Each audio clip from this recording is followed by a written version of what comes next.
এখন এই 50 সদস্যের মন্ত্রিসভা বা যাদের বিরুদ্ধে অভিযোগ বা যেটা বলা হচ্ছে সমালোচনা তো জায়গা তো আছেই, প্রশ্নটা হচ্ছে এতে তারেক রহমানের যে দর্শন যেটা তিনি মানুষের সামনে হাজির করেছেন, তার প্ল্যান, এই প্ল্যানটা তিনি কি এই মন্ত্রিসভা দিয়ে কি করতে পারবেন, বাস্তবায়ন করতে পারবেন? প্ল্যানটা তো আমরা পুরোপুরি জানি না, কিছু কিছু আমরা ম্যানিফেস্টো থেকে ধারণা পেতে পারি। নিশ্চয়ই তার প্ল্যান অনুযায়ী ম্যানিফেস্টোটা সাজানো হয়েছে, বাকিটা আমরা জানতে পারবো। আরো কিছু মন্ত্রীও কিন্তু ভালোই এসেছেন, জহিরুদ্দিন স্বপন ভালো মন্ত্রী, তো হয়তো তিনি পারবেন। তবে আমার কাছে মনে হয় যে এটি পারার জন্য যেটি তাকে করতে হবে সেটি হচ্ছে তার প্ল্যান সম্পর্কে মন্ত্রীদের কাছে তার কি চাহিদা, কি ডেলিভারেবল, এইটা তাকে খুব ভালোভাবে মন্ত্রীদেরকে দিতে হবে। এই চাহিদা পত্রটা মন্ত্রীদের কাছে থাকলে, একটা টু ডু লিস্ট থাকলে, উনি তাহলে মন্ত্রীদেরকে মনিটর করতে পারবেন যে আমি এই আপনাদের কাছ থেকে প্রথমে চাই ডেলিভারি। এবং আমি মনে করি যে ওনার একটা দ্রুত একটা মেয়াদি পরিকল্পনা দেওয়া উচিত, 1 থেকে 1.5 বছরের, যেখানে তিনি তার যে মূল চেঞ্জগুলি আনতে চান সেটা এনে ফেলবেন। কেননা সরকার যত দূরের দিকে যায় ততই এগুলি করা কঠিন হয়ে যায়, নানান ধরনের পক্ষ সক্রিয় হয়ে ওঠে, নানান বাধা চলে আসে।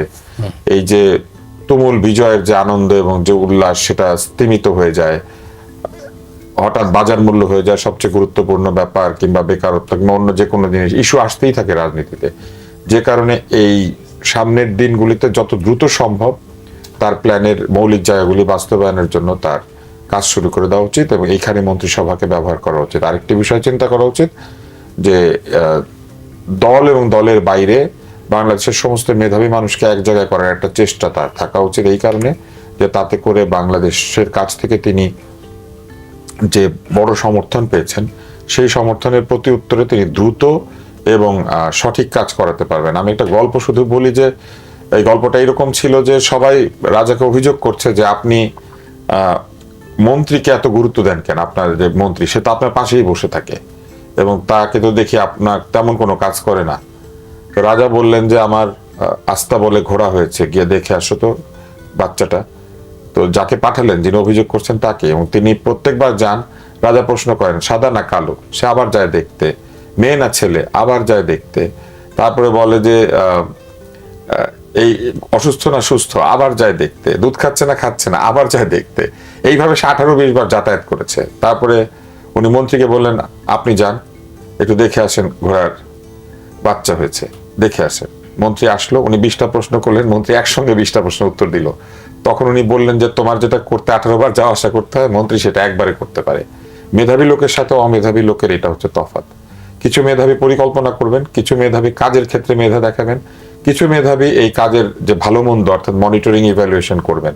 তিনি যদি এইভাবে মেধাবীদেরকে কাজে লাগাতে পারেন, আমার ধারণা যে তার কাজগুলো একটু দেরি হলেও একবারই ঠিক হবে। কিন্তু আপনি এটা মন্ত্রী চাইতে ওনার যে সেক্রেটারিয়েট হবে যেটা, ওইটার উপর নির্ভর করে, ওইখানেও তাকে খুব বিশ্বস্ত এবং মেধাবী লোকদেরকে নিয়োগ দিতে হবে। এবং আমি শুধু উদাহরণ হিসেবে দিই মন্ত্রী গল্পটা, এই যে বিআরটি প্রকল্প, গাজীপুর থেকে এই যে বিশাল বাস আসবে না আসবে, বলেন এতগুলি বানিয়ে ফেলার পরে এখন বলছে যে এটাতে ভুল ছিল, এটা ভেঙে ফেলতে হবে। এটা হচ্ছে মন্ত্রীর সাথে গোপাল ভাঁড়ের তফাৎ। তারপরে হচ্ছে আপনি যদি দেখেন ঢাকা শহরে একটা ফ্লাইওভার হয়েছে, এই যে মগবাজার মালিবাগের ওইখানে, এটার উপর একটা সিগন্যাল আছে এবং এই ফ্লাইওভারটা ভুল। এটা লেফট হ্যান্ড ড্রাইভ গাড়ির কথা চিন্তা করে বানিয়েছে, এটা ডিজাইন নাকি যেখান থেকে এসেছিল সেই দেশে লেফট হ্যান্ড ড্রাইভ চলে। এটা পরীক্ষা না করে এমন ভাবে বানানো হয়েছে যার ফলে এটার উঠার রাস্তা কঠিন, নামার রাস্তা সোজা, অথচ উল্টাটা হয়, উঠার রাস্তাটা সোজা হইতে হয় কারণ সেখানে গাড়ির কষ্ট কমাতে হয়, আর নামার রাস্তাটা বেশি ঢালু করে দিতে হয় যাতে তাড়াতাড়ি নেমে যায়। কিন্তু এই লেফট হ্যান্ড রাইট হ্যান্ড হওয়ার কারণে এই ফ্লাইওভারটার মধ্যে একটা ত্রুটি আছে, এটা আমরা পড়েছিলাম এবং এটা নিয়ে অনেক সমালোচনা হয়েছিল যে তারা নাকি ডিজাইন করার সময় খেয়াল করেন নাই যে বাংলাদেশে গাড়ি লেফট হ্যান্ডে চলে না, রাইট হ্যান্ডে চলে। তো এই হচ্ছে মন্ত্রী আর মেধাবী লোকের সাথে অমেধাবী এবং পছন্দের লোকের তফাৎ আর কি। তো আমি আশা করব যে তিনি তার কাজে কর্মে আরো মেধাবী মানুষদেরকে যুক্ত করবেন, তার সাথে অনেক মেধাবী লোকেরা কাজ করেছে তাদেরকে তিনি রাখবেন, এবং তাহলে আমার ধারণা যে তিনি জনগণের কাছে যে প্রতিশ্রুতি দিয়েছেন সেটা তিনি অনেকাংশে রাখতে পারবেন। সব তার পারা যায় না, অন্তত 80% 90% মানুষ সেটা পাবে। বাকিটা উনি যখন নির্বাচনে যাবেন আবার তখন বলবেন যে আমি 80% অ্যাচিভ করেছি, বাকিটার জন্য আবার ভোট দিন। ধন্যবাদ আপনাকে। যেটা বলছিলাম যে প্রশাসন এখন তো ওনার প্রশাসন নেই, প্রশাসনটা কিন্তু অন্যভাবে চলছে। এই প্রশাসনের উপর দাঁড়িয়ে তিনি কিভাবে তার যে যেটা তিনি যে মানুষের সামনে যে কি দিয়েছেন, এই বিগত মাসগুলোতে তিনি যেভাবে মানুষকে উৎসাহিত করেছেন, বলেছেন যে তার প্ল্যান আছে এটা সেটা, তিনি কিভাবে বাস্তবায়ন করবেন? আচ্ছা, আমি আসছি এই জায়গায়, তার আগে একটা কথা একটু বলে রাখা মনে হয় ভালো। মানে সরকারকে না ফ্লেক্সিবল হতে হয়। আমরা হাসিনার সময় দেখতাম একজন মন্ত্রী হয়েছে, উনি যতই খারাপ করুক তাকে সরানো টরানো হয় না। এটা আসলে ওই ধরনের সরকারের ক্ষেত্রে হয়, মানে শেখ হাসিনা তো ভুল করতে পারেন না, সো ভুল শোধরানোরও প্রশ্ন নেই। আমি কথাটা কেন বলছি, আমরা আপাত দৃষ্টিতে যাদেরকে মনে করছি মন্ত্রী হিসেবে সাকসেসফুল হবেন, তিনি পারফরমেন্সে নাও হতে পারেন। আমার এই বোধটা তৈরি হয়েছে ডক্টর ইউনূস সরকার দেখার পর। মানে আমি অনেক এক্সপেক্ট করি নাই, অনেকে অনেক বেশি এক্সপেক্ট করেছেন, তারা অনেকে অনেক বেশি হতাশ হয়েছেন। কিন্তু বাংলাদেশে বিদ্যমান অবস্থা কল্পনা করে বিবেচনা করে আমি যতটুকু পারফর্ম করবেন বলে মনে করেছি ডক্টর ইউনূস সরকার, উনি তার চেয়ে অনেক বেশি খারাপ করেছেন। যদিও শেষ পর্যন্ত উনি যেভাবে বিদায় নিয়েছেন, আমরা কিন্তু তার প্রতি কৃতজ্ঞ। বাংলাদেশকে আপরাইজিং এর পর একটা স্টেবল অবস্থায় রেখে তিনি বিদায় হচ্ছেন, এটা অ্যাজ এ হোল আমরা কিন্তু করছি। তো কিন্তু যে কথাটা বললাম যে ডক্টর ইউনূসকে তো মনে হয়েছিল তিনি অনেক ভালো কিছু করতে পারবেন, অনেকের অন্তত কাছে থাকা অনেকে আবার কনফিউজ ছিলেন। তো যেটা উচিত হবে, যাদেরকে আমাদের মনে হচ্ছে যে খুবই এফিশিয়েন্ট বা মানে খুবই ক্যাপেবল মন্ত্রী হবেন, তারা নাও হয়ে থাকতে পারেন। মানে সরকারের উচিত হবে, প্রধানমন্ত্রীর উচিত হবে চেঞ্জ করা, ক্যাবিনেটের তার দপ্তর চেঞ্জ করে দেয়া, প্রয়োজনে বাদ দেয়া, প্রয়োজনে নতুন কাউকে নেয়া। এই ধরনের রেজিলিয়েন্স থাকতে হবে, দ্যাট ইজ ভেরি ইম্পর্টেন্ট। আমরা আসলে দেখবো একজন মানুষ খুব ভালো পলিটিশিয়ান হওয়া ডাজন্ট নেসেসারিলি মিন তিনি খুব ভালো অ্যাডমিনিস্ট্রেটর। তিনি খুব ভালো অ্যাডমিনিস্ট্রেটর, হয়তো পলিটিশিয়ান ভালো ছিলেন না, আমরা তো কাউকে ভাবিই নেই এমন কেউ মন্ত্রী হিসাবে কিন্তু খুব ভালো করে ফেলার সম্ভাবনা থাকতে পারে। সো এই ব্যাপারগুলো সরকারকে মনিটর করতে হবে। প্রশাসন নিয়ে আমি মনে করি যে যদি তিনি খুব সিরিয়াসলি ডিসাইড করতে পারেন যে প্রশাসনটা ওনাকে জেনুইন মানুষ দিয়ে অ্যারেঞ্জ করতে চান, সেটা করতে হবে। ওনাকে মানে সমস্যা করার জন্য নানা রকম লোক আছে প্রশাসনে, এখনো আওয়ামী লীগের লোক আছে প্রশাসনে, তার চাইতে জরুরি কথা জামায়াতের লোক আছে। এটা আমি একটু আলাদাভাবে বলতে চাই। উনি নিজে কিন্তু গুপ্ত শব্দটা বহুবার বলেছেন এবার ক্যাম্পেইনে। সো ওনাকে গুপ্তদের সম্পর্কে সতর্ক থাকতে হবে, কারণ ওনাকে মানে সমস্যায় ফেলার জন্য, ওনাকে ব্যর্থ করার জন্য এই গুপ্তরাই প্রধান চ্যালেঞ্জ তৈরি করবে।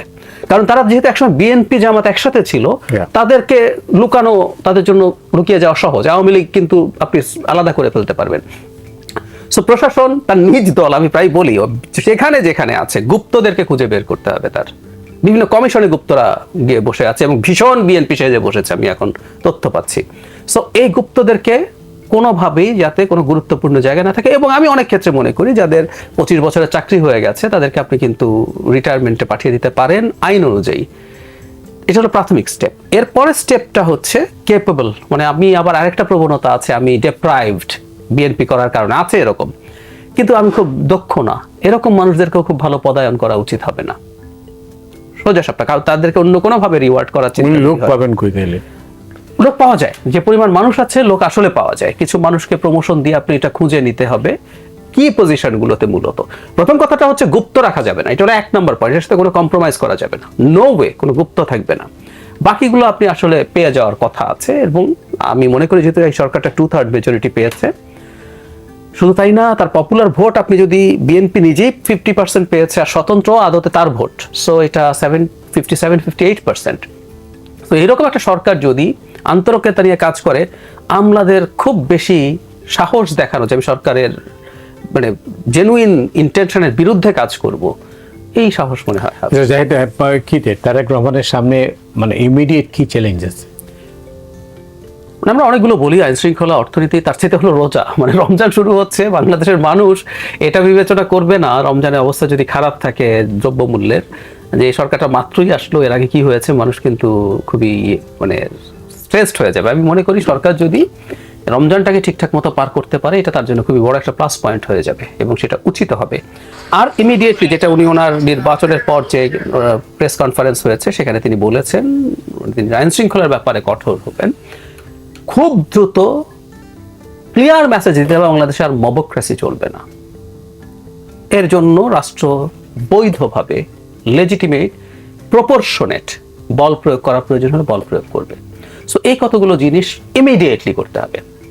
অর্থনীতির গতি আনার চেষ্টা করতে হবে খুব দ্রুত, কারণ এই কয়েকটা জিনিস যদি না হয় ভালো হবে না। আরেকটা জিনিস একটু জরুরি, সেটা হচ্ছে ইলেকশনের আগে বিএনপির বিরুদ্ধে একটা অভিযোগ ছিল, তাদের নিচের দিকের নেতাকর্মীরা কেউ কেউ বা অনেকেই চাঁদাবাজির মতো অপরাধের সাথে জড়িত। তখন একটা কথা বলা হতো বিএনপি ক্ষমতায় নেই তাই সে বহিষ্কার করছে, এখন তো বিএনপি ক্ষমতায়।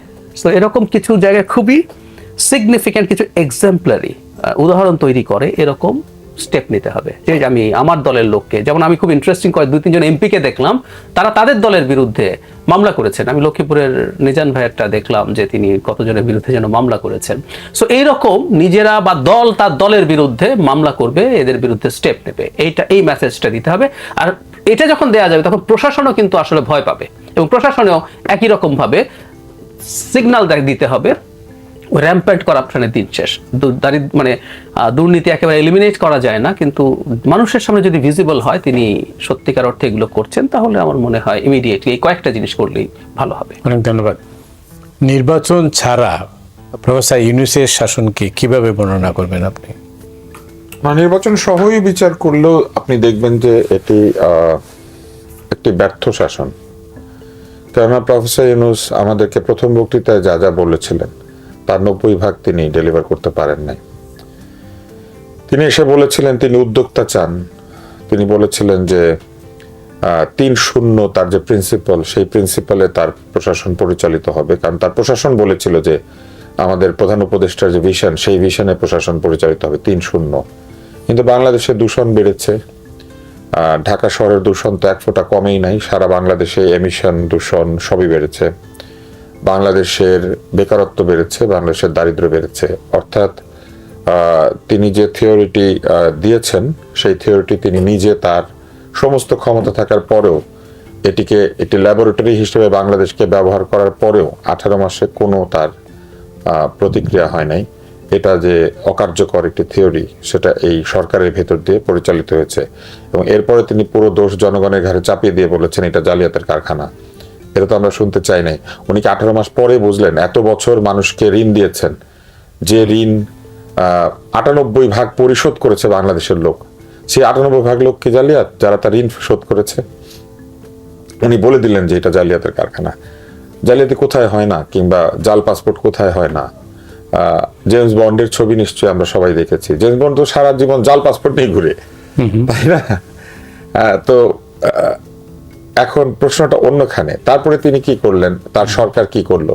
তার সরকার বলল মন খুলে সমালোচনা করুন।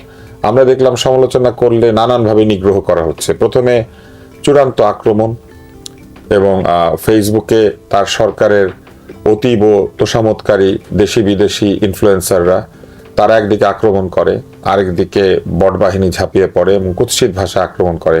এমনকি তার প্রেস উইং সমালোচকদেরকে সফট আওয়ামী লীগ আর গুপ্ত আওয়ামী লীগ এইসব বলে সমালোচনা করত, যুক্তির উত্তর দিত না। তারা এমনকি নিজেদের ব্যক্তিগত ফেসবুক স্ট্যাটাসে বিষোদ্গার করত। তো এটি তো তারা করেছে, তাহলে মন খুলে সমালোচনা কোথায় গেল? এটা হলো না।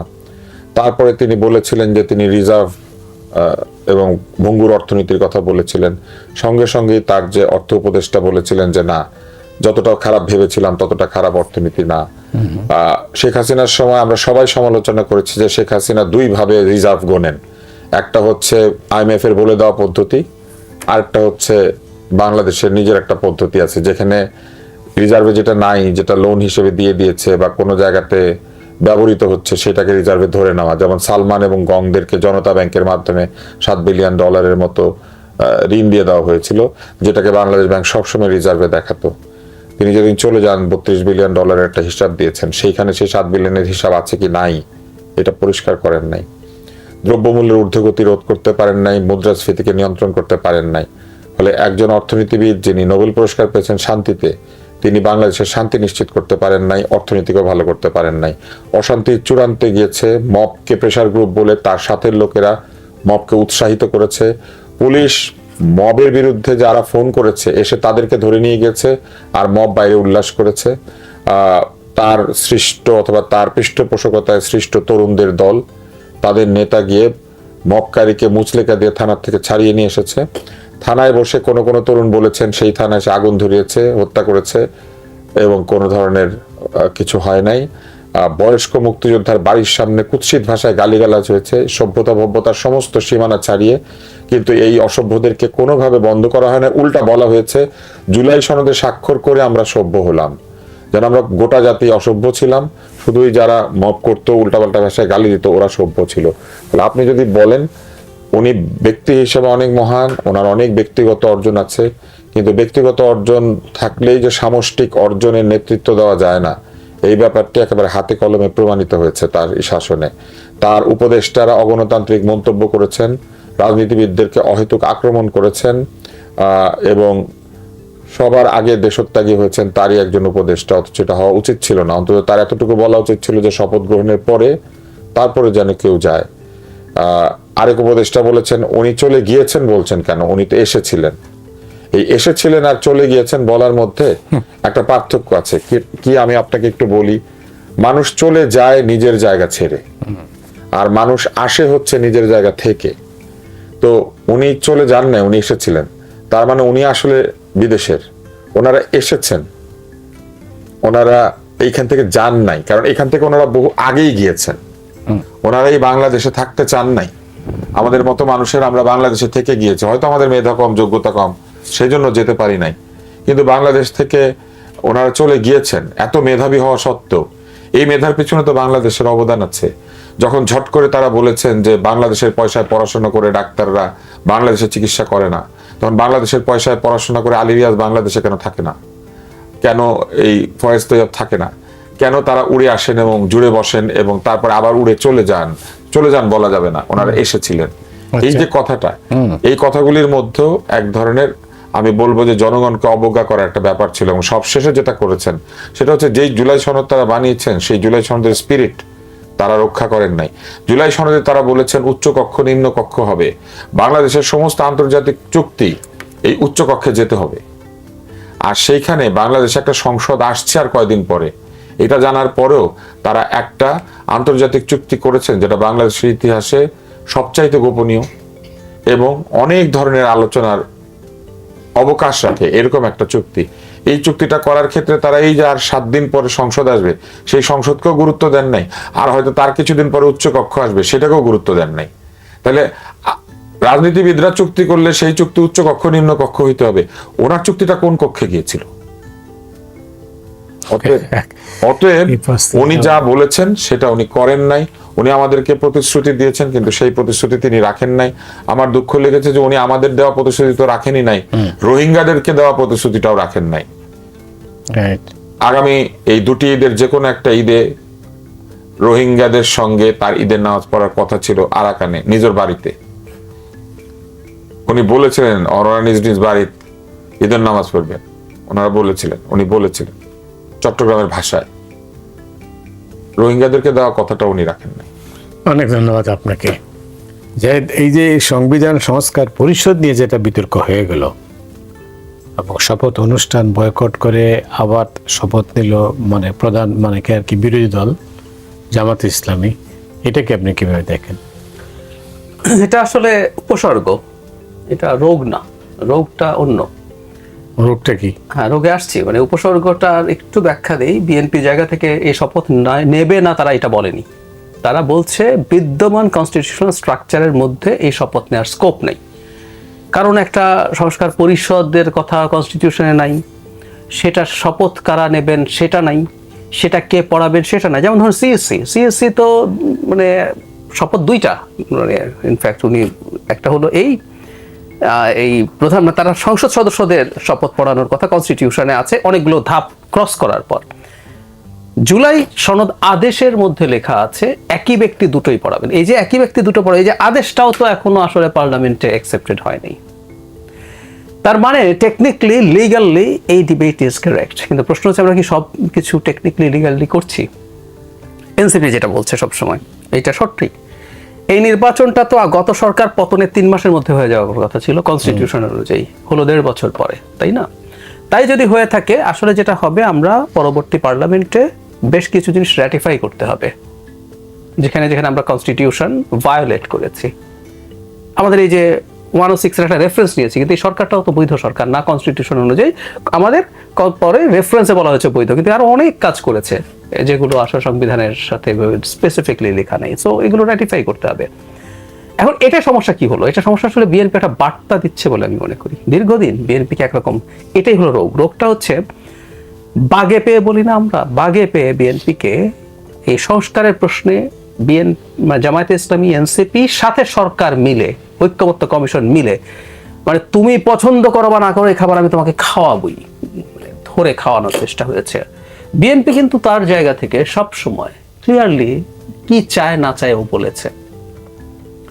বলেছে যে ও কোনো নোট অফ ডিসেন্টের বিষয়ে সে ইমপ্লিমেন্ট করবে না। কিন্তু গণভোটের ব্যালটে আপনি চালাকি করে দুটো বিষয়কে, মানে মোটামুটি তিনটা, তত্ত্বাবধায়ক সরকার, কমিশনগুলো আর খতে যেটা আছে আপার হাউস, পিআর, এগুলো বের করে নিয়ে এসে আপনি একটা ভোটে জিতে এই ভোট ইটসেলফ আপনি আগে নিতে পারেন কিনা, এটা সিরিয়াস কনস্টিটিউশনাল প্রশ্ন। আগে এটা সংসদে হবে, তারপর ভোটে যাওয়ার কথা ছিল।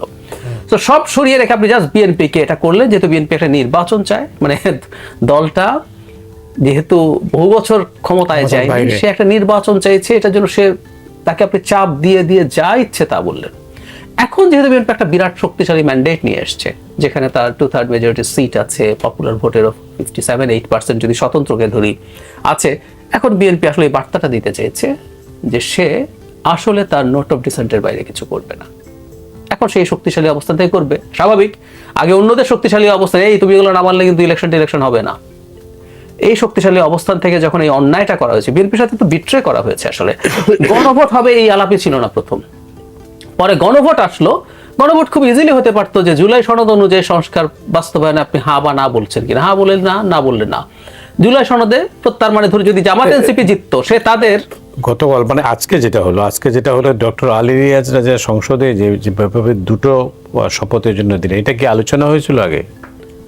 জুলাই আদেশ এটা আছে, হ্যাঁ, এটা যে 180 দিন ধরে 180 দিন যে এটা এইরকম একটা ক্ষমতা এক্সট্রা থাকবে, এটা জুলাই আদেশে আছে, এবং এরকম আলাদা শপথ হবে সেটা ওই আদেশে আছে, এবং একই ব্যক্তি শপথ পড়াবেন, এটা আছে। কিন্তু ওই যে প্রশ্ন হচ্ছে, এই আদেশটাও পার্লামেন্ট পর্যন্ত সোফার এফেক্টিভও আছে, কিন্তু ওই যে বললাম আপনি আসলে কত গায়ের জোরের কাজ করেছেন। আমাদের যে হারমোনিটা ছিল, আমি যে কথাটা বলছিলাম, জুলাই সনদ অনুযায়ী হবে, মানে সংস্কার হবে, এটা যদি বলে দিতেন হা বা না, যদিও হা বা না আগে যাওয়ার কথা আমি আবারও বলছি, তাতে যেটা দাঁড়াতো, এনসিপি জামাত জিতলে তাদের যে নোট অফ ডিসেন্ট আছে ওগুলো বাদ দিয়ে বাকিগুলো করতো।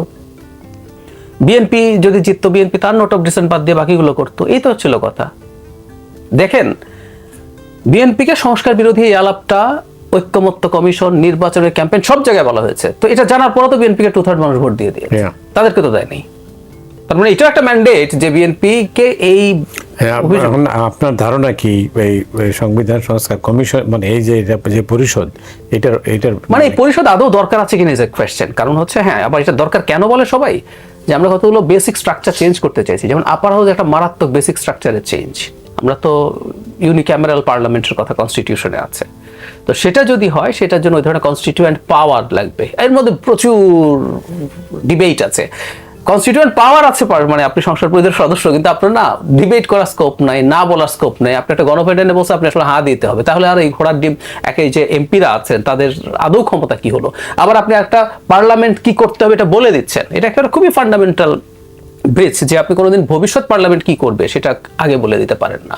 এরকম নানান ইস্যুজ আছে। তবে আমি মনে করি শেষ পর্যন্ত যেটা হবে, বিএনপি তার যে ডিক্লেয়ার্ড সংস্কার সেটা করবে, এর বেশি আসলে সে করবে না, এবং সে এই ব্যাপারে চিরকালই ছিল, সেই কথাটা রিপিটেডলি বলেছে। তুষার, আপনার কাছে আসি। একটা প্রসঙ্গ আসছে শুল্ক মুক্ত গাড়ি এমপিদের। তো এটা আমরা প্রতিবারই সংসদ যখন শুরু হয় এর আগেই এই বিতর্কটা শুনি যে এমপিদের গাড়ি নেওয়া উচিত কি উচিত না, এবং অনেকে নেন। এবং এই প্রসঙ্গে তো যেটা মানে অফলাইনে যখন ছিলাম তখন আমরা আলোচনা শুনছিলাম আপনার। আপনি কিভাবে দেখেন এটাকে, নেয়ারটা কি এটা এক ধরনের কি নাকি মানে উৎকোচ কিনা? ঠিক উৎকোচ না, এটা আসলে যখন এটা চালু করা হয়েছিল তখন এমপিরা বলেছিলেন যে তাদের অনেকেরই গাড়ি নাই, বিশেষ করে 4 হুইল ড্রাইভ, গ্রামে গঞ্জে তাদের যেতে হয়। তো কাদায় আটকে যায় না এরকম একটা গাড়ি তারা চান। কিন্তু পরে যখন শুল্কমুক্ত গাড়ি দেওয়া হলো, দেখা গেল অনেক এমপি সাহেব এমন দামের গাড়ি আনলেন যেটা বাজারের সবচেয়ে দামি গাড়ি, শুল্কমুক্ত হওয়ার ফলে ওটার দাম অনেক কমে যায়, কেননা এই ধরনের গাড়ির 350 ভাগ শুল্ক দিতে হয়, ক্ষেত্র বিশেষে আরো বেশি। তো এইরকম গাড়িগুলিকে তারা আনতে শুরু করলেন, ফলে যে গাড়িটার দাম শুল্ক দিলে হয়ে যায় 4.5 কোটি, সেই গাড়িটা 1 কোটি টাকা আনা যায়। এর সঙ্গে আবার যোগ দিলেন ব্যবসায়ীরা, তারা অনেকে এমপি সাহেবদেরকে কিছু টাকা দিয়ে এই গাড়িটা নিয়ে নিজেরা চালাতেন, এমপি সাহেবের গাড়িতে চড়তেন না, উনি এই শুল্কমুক্ত পারমিটটার বিনিময়ে কিছু লাভ রেখে গাড়িটা দিয়ে দিতেন আরেকজনকে, কারণ অনেক শুল্ক সেভ হয়ে যাচ্ছে এবং এটা বেআইনি ভাবে চলতো। আপনার মনে আছে নিশ্চয়ই 111-এর সময় এরকম বেশ কিছু গাড়ি ধরে নিয়ে আসা হয়েছিল এবং ওই সময়ই আলোচনাটা বেশি উঠে যায় যে এমপিরা কেন শুল্কমুক্ত গাড়ি আনবে। ফলে এই যে শুল্কমুক্ত গাড়ির বিপরীতে যে একটা মনোভাব এটা তৈরি করেছেন কিছু এমপি, কিন্তু গাড়ি যদি কারো প্রয়োজন থাকে এবং তাকে যদি একটা শুল্কমুক্ত গাড়ি দেওয়া হয় আনার প্রিভিলেজ, এটা আমি মনে করি না যে কোনো অন্যায়। তবে যে কাজটা তারা করেন নাই সেটা হচ্ছে এই গাড়ির মূল্য এবং তৈরির স্থান নির্ধারণ করে দেওয়া উচিত। যেমন এই গাড়ির একটা ধরেন সাধারণ মূল্য নির্ধারণ করে দেওয়া গেল যে শুল্কবিহীন অবস্থায় 50 লক্ষ টাকার অধিক মূল্যের গাড়ি আনতে পারবেন না যদি বিদেশি হয়। আর যদি দেশি গাড়ি হয়, যেমন আমাদের প্রগতি ইন্ডাস্ট্রিজ জাপানের পাজেরো সেটা সংযোজন করতে এবং আমাদের ইউএনও সরকারি অফিসাররা সেটা ব্যবহার করতেন। তো একই রকমের গাড়ি কেন এমপিরা একটা পাবেন না? পাবেন, শুল্কবিহীন ভাবে পাবেন, কিন্তু তাতে একটা সুবিধা আছে, আমাদের ইন্ডাস্ট্রিটা তো একটা গাড়ি বেশি বিক্রি করলো, তাহলে ওইখানে তার কিছু লাভ আছে, কিন্তু শুল্ক ছাড়াও তো লাভ আছে। তাহলে আমাদের গাড়ি আমরা কিনলাম, এটা একটা। আরেকটা কাজ যেটা করা যেতে পারে, এইটার হস্তান্তর তো এমনিতেই নিষিদ্ধ আছে, কিন্তু এটার একটা বাইব্যাক দিয়ে দেওয়া উচিত। কেন জানেন? গাড়ি তো একটা ডেপ্রিসিয়েবল প্রোডাক্ট, জমি পেলে জমির দাম বাড়ে, কিন্তু গাড়ি কিন্তু যত চলবে এটার দাম কমতে থাকবে। ফলে এমপি সাহেবরা শুল্কমুক্ত অবস্থায় গাড়ি আনলেও যেই টাকা দিয়ে গাড়িটা এনেছেন এটা তো ওনারা বেচতে পারেন না, বেচার সময় কিন্তু যে কিনবে তার কিন্তু শুল্ক দিতে হয় এবং পূর্ণ শুল্ক দিতে হয়। ফলে এই গাড়িগুলি দিনের শেষে স্ক্র্যাপ হয়ে যায়, অথবা কারো না কারো কাছে এটা ওইভাবে পড়ে থাকে, কারো গ্যারেজে পড়ে থাকে, ধুলা পড়তে থাকে। আপনি দেখবেন ঢাকা শহরের কোনো গ্যারেজে এরকম গাড়ি আছে এখন, আমি জানি, আমি আপনাকে এখানে বলছি না। এমনকি আমি কর্পোরেট অফিসের নিচে এরকম গাড়ি পড়ে থাকতে দেখেছি, শুল্কমুক্ত আনা হয়েছিল, তারপর এটা একটা টাইম পার হয়ে গেছে, এখন আর এটা ওনারা ফেলে রেখেছেন। এই ব্যাপারটা বন্ধ করার জন্য সরকার যেহেতু এটাকে শুল্কমুক্ত অবস্থায় দিয়েছেন, সরকার এটাকে বাইব্যাক পলিসিও দিতে পারে, যে আপনি 50 লক্ষ টাকা দিয়ে গাড়ি এনে আপনি 10 লাখ টাকায় বিক্রি করছেন, এটা আপনি দিয়ে দিবেন, এত বছর পরে আপনি সরকারকে ফেরত দিয়ে দিবেন, এবং সরকার একটা মূল্য ধরে এটা বিক্রি করে দিতে পারে অথবা ব্যবহার করতে পারে। মানে অনেক ধরনের সুবিধা আছে। এখন এমপি সাহেবদেরকে আপনি কোনো সুবিধাই দিবেন না, আমি এটার পক্ষপাতী নই। এগুলো হচ্ছে কি জানেন, এগুলো হচ্ছে এক ধরনের ছোট চিন্তা। আমাদের এমপি সাহেব রিক্সার থেকে নামলে কি এটা আমাদেরকে ভালো লাগে? মানে এটা আমরা চাই না তো। আসলে কেন চাই না? অন্য কারণে চাই না। ধরেন আমার পাশের দেশের এমপি তো একটা অ্যাম্বাসেডর থেকে নামতে পারে, তাহলে বাংলাদেশ একটা অ্যাম্বাসেডরের মতো গাড়ি সংযোজন করেন, এমপি সাহেবরা সবাই সেটাতে চড়বে, কিন্তু সেইটা তো আবার রাজি হচ্ছে না। সাধারণ মানুষের আপত্তি কোথায় জানেন? সাধারণ মানুষ চিন্তা করে আমি এত ট্যাক্স দিয়ে গাড়িতে চড়ি, এমপি কেন ট্যাক্স ছাড়া গাড়িতে চড়বে? এইটা হচ্ছে সাধারণ মানুষের আপত্তির জায়গা, অন্য কিছু না। কিন্তু যদি নির্দিষ্ট করে দিতেন তাহলে দেখা যেত কি এমপি সাহেবরা বিরাট সাইজের একেবারে লেটেস্ট মডেলের লেক্সাস প্রাডো এগুলো না কিনে, বা আরো দামি মার্সিডিজ আউডি এগুলো না কিনে, দেখা যেত মূল্য নির্ধারিত করা আছে, বাংলাদেশে তৈরি নির্ধারিত করা আছে, তাহলে তারা হয় ওগুলা কিনতেন, অথবা অধিকতর কম মূল্যের এই যে আমাদেরই মতো গাড়ি যেগুলো সাধারণ মানুষ চালায়, ধরেন হন্ডা CR-V, তারপরে ধরেন হ্যারিয়ার, কিংবা ধরেন করোলা ক্রস, এই টাইপের গাড়ি চড়তো। তখন আবার এই যে সাধারণ মানুষের যে এমপির গাড়ির পাশ দিয়ে যাইতে গেলে যে একটা দীর্ঘশ্বাস পড়ে যে ওরে বাবা, এই সেদিন রিক্সাতে চড়তে এখন এত বড় গাড়ি নিয়ে যাচ্ছে, ওইটা চলে যাইতো। আমি মনে করি এমপি সাহেবদের মর্যাদা আছে, তারা কিছু সুবিধা পেতে পারেন, সেগুন কাঠের পারমিটও পেতে পারেন, কোনো অসুবিধা নাই, কিন্তু এটার একটা লিমিট নির্দিষ্ট করে দিলে আর কোনো অসুবিধা থাকে না। কারণ সরকারি কর্মকর্তারা, আপনি অন্যভাবে চিন্তা করেন, সরকারি কর্মকর্তারা ইউএনও পর্যন্ত একেবারে বড় সাইজের SUV পাচ্ছে, ওই এলাকার এমপি মনে করেন ওই ইউএনওর অফিসের রিক্সা থেকে নামছে, আমি মনে করি না যেটা একটা ভালো দৃশ্য। সেক্ষেত্রে যদি গাড়ি না দেন তাহলে এমপি সাহেবদেরকে ওই ধরনের গাড়ি সার্বক্ষণিক ব্যবহারের জন্য রাষ্ট্রের কিনে দিয়ে দেওয়া উচিত, এবং রাষ্ট্র আবার এটা ফেরত নিয়ে নেবে।